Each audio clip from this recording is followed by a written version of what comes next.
अरे, लगता है ये शेर का बच्चा है। दिखने में बिल्कुल उसी के जैसा लग रहा है। मैं शेर की नानी हूँ। पिंकी बिल्ली एक बूढ़ी अम्मा के साथ उसकी झोपड़ी में रहा करती थी।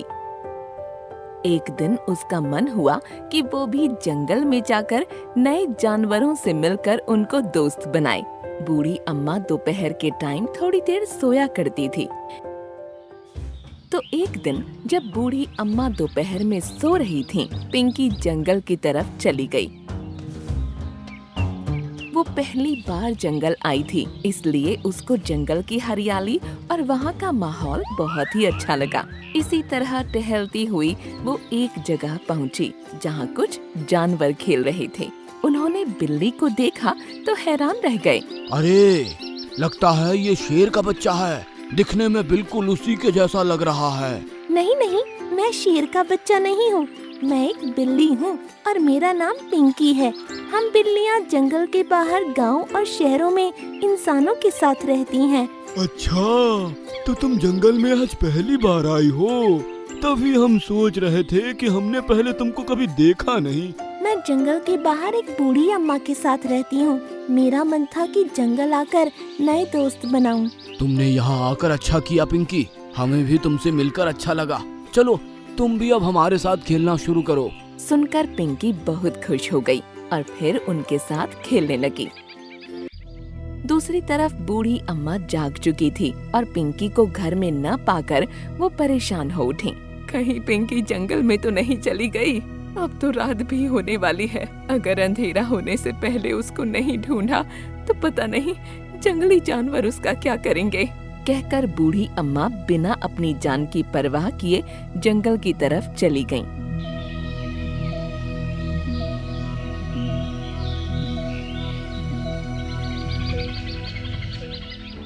उस तरफ पिंकी बिल्ली खेल में इतनी मग्न हुई कि बूढ़ी अम्मा के बारे में भूल ही गई। कुछ देर बाद बंदर वहाँ पहुँचा। पिंकी बिल्ली, मैंने अभी एक बूढ़ी औरत को यहाँ जंगल में आते हुए देखा है और मुझे लगता है कि वो तुम्हारी बूढ़ी अम्मा ही है। अरे, मुझसे बहुत बड़ी गलती हो गई। मैं तो यह भूल ही गई कि मुझे वापस भी जाना है। तुमने उनको कहाँ देखा है? वो शायद तुमको ढूंढने के लिए इधर उधर घूम रही थी। उनको शेर खान ने देख लिया। ये सुनकर पिंकी और सभी जानवर डर गए। तो क्या शेर खान ने उनका शिकार कर लिया, उनको मार दिया? वो शेर खान से डरकर भाग रही थी और मैंने देखा कि वो उसी की गुफा में घुस गईं। अरे नहीं, अब तक तो वो बूढ़ी अम्मा को खा चुका होगा। अरे पिंकी, डरो नहीं। शेर खान रात होने से पहले शिकार नहीं करता।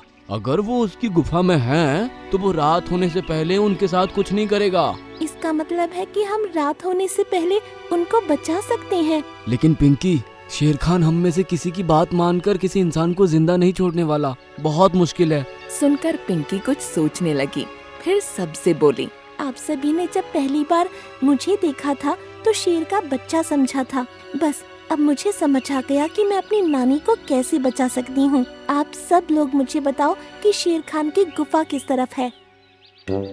उसकी बात सुनकर सभी जानवर उसको शेर खान की गुफा पर ले गए, लेकिन किसी की भी हिम्मत नहीं थी कि वो गुफा के अंदर जाकर शेर खान से बात करें। पिंकी बिल्ली, तुम शेर खान से जाकर आखिर कहोगी क्या? इस टाइम शेर खान बहुत ही भूखा रहता है। वो इस मुसीबत में मेरी ही वजह से फंसी हैं और मैं उनको बचाने के लिए कोई भी खतरा मोल लेने के लिए तैयार हूँ। कहकर वो गुफा के अंदर चली गई और सभी जानवर उसका बाहर ही इंतजार करने लगे। अंदर जाकर उसने देखा कि बूढ़ी अम्मा डरी हुई हालत में दीवार के पास चिपक कर खड़ी हुई है और शेर खान उनके ठीक सामने सो रहा है। बूढ़ी अम्मा ने पिंकी को देखा तो बोली, पिंकी, तुम यहाँ से चली जाओ, वरना ये शेर मुझे तो खाने ही वाला है, साथ ही साथ तुमको भी अपना शिकार बना लेगा। पिंकी बूढ़ी अम्मा को कुछ बोलती तो भी उनको कुछ समझ नहीं आता, इसलिए वो सीधा शेर खान से बोल उठी। शेर खान, ओ शेर खान। उसकी आवाज सुनकर शेर खान ने आंखें खोली और उसको देखकर हैरान रह गया। अरे तुम कौन हो? दिखने में तो बिल्कुल मेरे जैसी लग रही हो।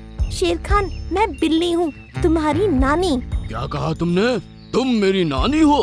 हाँ, क्या तुमने वो कहावत नहीं सुनी कि बिल्ली शेर की नानी होती है? हाँ हाँ, मैंने ये कहावत कई बार इंसानों के मुंह से सुनी हुई है। क्या तुम वही बिल्ली हो जिसको शेर की नानी कहा जाता है?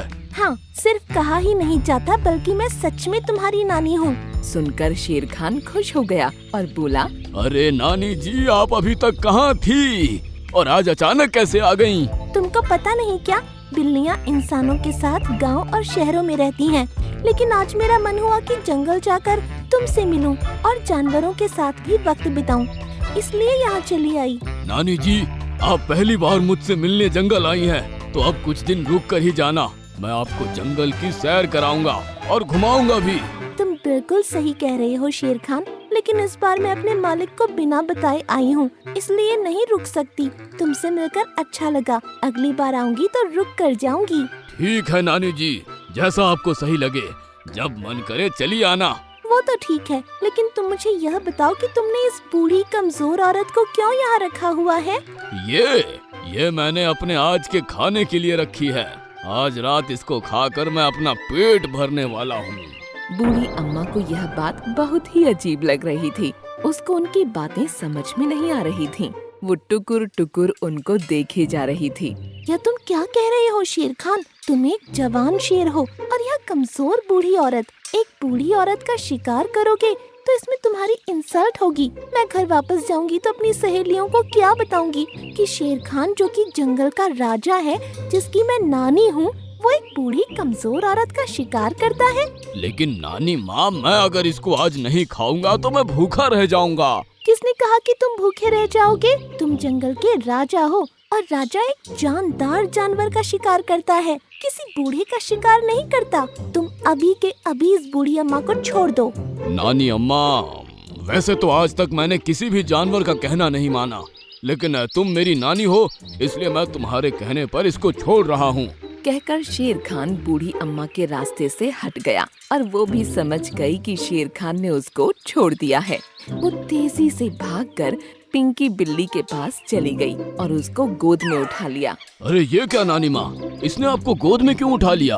अरे मैंने कहा ना कि शहर में यह इंसान हम बिल्लियों को अपने ही घरों में रखते हैं। तुम फिक्र मत करो, जब यह मेरे साथ जंगल के बाहर पहुँचेगी तो मैं इसकी गोद से निकलकर भाग जाऊंगी। ठीक है नानी माँ, अगली बार आओ तो रुक कर जरूर जाना।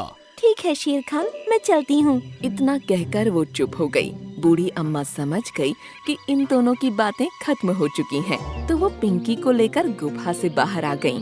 बाहर सभी जानवर खड़े थे। पिंकी और बूढ़ी अम्मा को सही सलामत देखकर वो खुश होने लगे।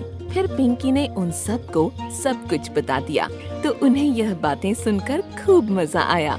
वाकई में पिंकी बिल्ली, तुम तो शेर की भी नानी निकली। सुनकर पिंकी बिल्ली हंसने लगी और फिर बूढ़ी अम्मा और वो सही सलामत अपने घर को चली गईं। उस दिन के बाद पिंकी बिल्ली रोजाना जंगल जाने लगी और सभी जानवर उसके दोस्त बन गए। शेर हमेशा के लिए उसको अपनी नानी समझने लगा।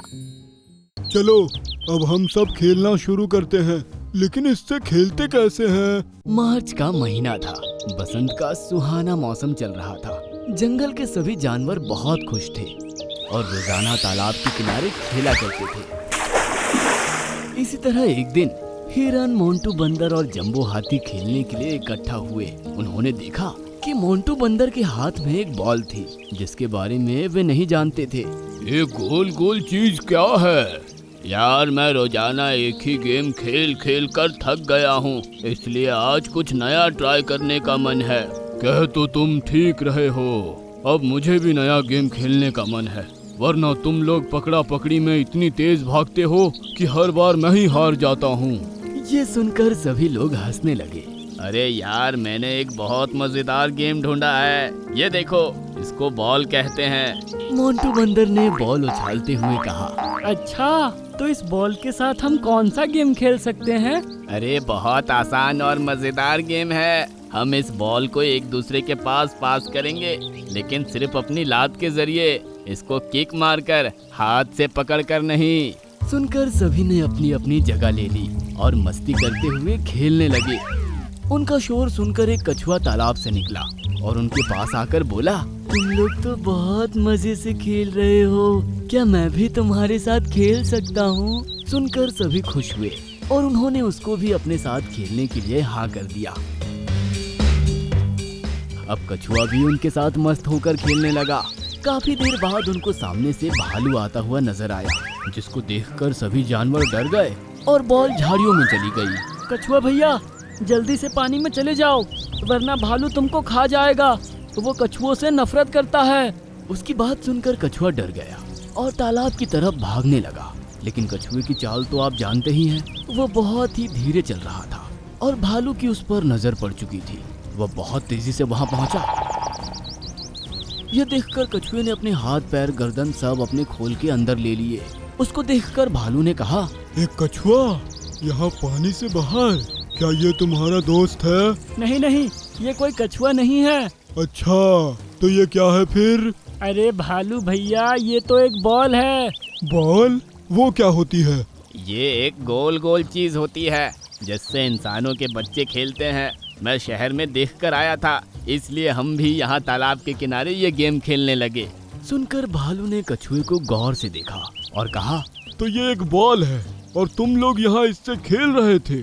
सभी उसकी आंखें देखकर डर गए, लेकिन हिरन ने फिर भी बात को संभालते हुए कहा, हाँ हाँ, हम ही खेल रहे थे, क्या तुम भी खेलना चाहोगे? हाँ, खेलना चाहूँगा, लेकिन आज नहीं कल। आज बहुत ही थक गया हूँ। ठीक है, तो हम खेलना जारी रखते हैं। कहकर हिरन कछुए की तरफ बढ़ ही रहा था कि भालू ने कछुए को उठा लिया और कहा, तुम लोग इस खिलौने को कहीं खो ना दो, इसलिए मैं इसको अपने साथ ले जाता हूँ। अरे आखिर कल मुझे भी तो इससे खेलना है। ये सुनकर सभी एक दूसरे का मुंह देखने लगे, लेकिन आगे कुछ नहीं बोल सके। भालू कछुए को लेकर वहां से चल दिया। तीनों उसका पीछा करने लगे।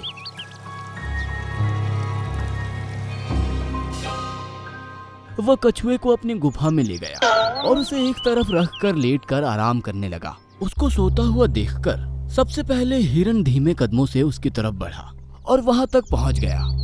तभी भालू ने करवट ली और एक जोरों का हाथ हिरन को लगा। वो वापस गुफा के मुंह पर ही पहुंच गया।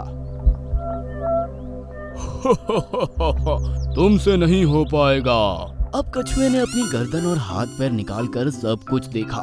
वो खुश हो गया कि भालू सो रहा है और उसके दोस्त गुफा के मुंह पर खड़े होकर उसको बाहर आने का इशारा दे रहे हैं। कछुआ अपनी चाल के हिसाब से धीरे धीरे उनकी तरफ बढ़ने लगा।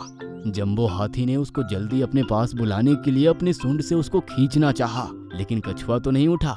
एक लकड़ी खींचकर उसकी सूंड पर जा लगी, जिससे उसको तेज की छींक आई। उसकी जोरों की छींक सुनकर भालू जाग गया। कछुआ वापस खोल के अंदर हो गया और वे तीनों वहां से भाग निकले। भालू ने देखा कि बॉल अपनी जगह से काफी आगे तक पहुंच चुकी है। वो सोच में पड़ गया। दूसरी तरफ हिरन, मोंटू बंदर और जंबो हाथी तेज तेज भागे जा रहे थे। जंबो, तुम्हारी एक गलती की वजह से कछुआ बाहर नहीं आ पाया। क्या जरूरत थी ऐसा करने की? वो दोनों जंबो हाथी को दोष दे रहे थे। अगले दिन तीनों ये सोचने लगे कि कछुए को अब कैसे बचाया जाए। फिर उन्होंने एक तरकीब निकाली और तालाब के पास पहुंचे।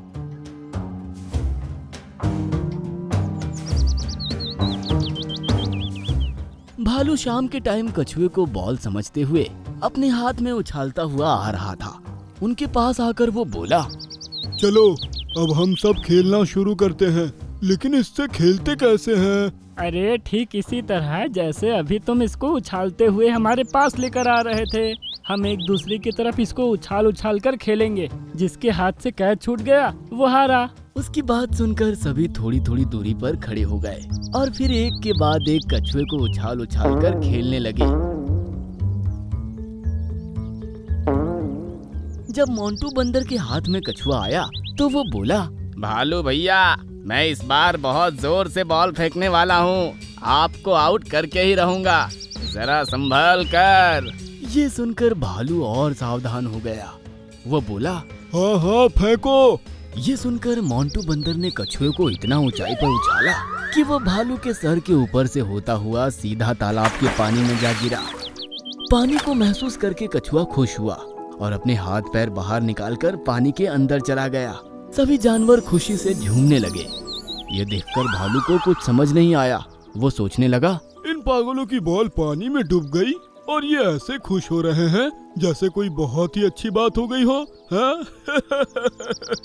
भालू हंसते हुए वहां से चला गया और वे सभी कछुए की जान बचने की खुशी में झूम रहे थे। चलो अच्छा हुआ कि कछुआ भैया की जान बच गई। आगे से जब भी कछुआ भैया हमारे साथ खेलेंगे तो हम थोड़ी सावधानी बरतेंगे। उसके बाद वे लोग अपने अपने घरों को चल दिए, क्योंकि रात होने से पहले वे वहां से आ जाया करते थे। उस दिन के बाद वे रोजाना उसी जगह एक साथ खेलने लगे और कछुआ भालू के आने से पहले ही तालाब में चला जाया करता था।